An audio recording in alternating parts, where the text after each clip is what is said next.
Hey there, Alex Kidman, and Apple's just sent me the new green iPhone 13 model. So we've got the iPhone 13 mini in green here and the iPhone 13 Pro in Arctic green here.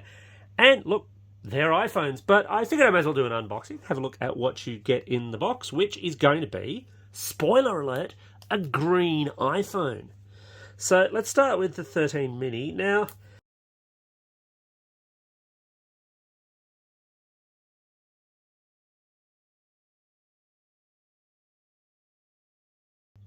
so the 13 mini is an interesting phone. I get that, some people really do like a smaller phone. I've found it to be really problematic on battery life. That ain't a new observation. But some people do like that smaller in-hand feel. Of course, Apple has that new iPhone SE as well, available around the same time frame as this.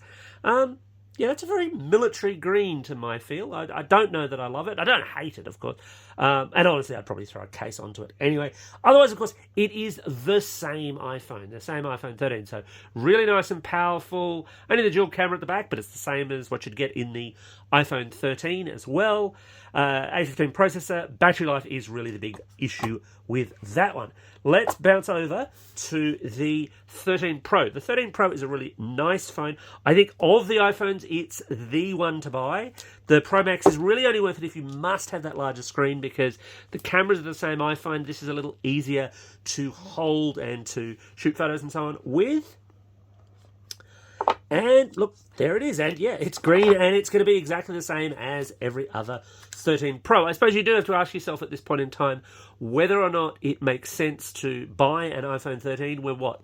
As I'm doing this, 7-ish months from when we're likely to see the successor to the iPhone 13 line. So you need to keep that in mind.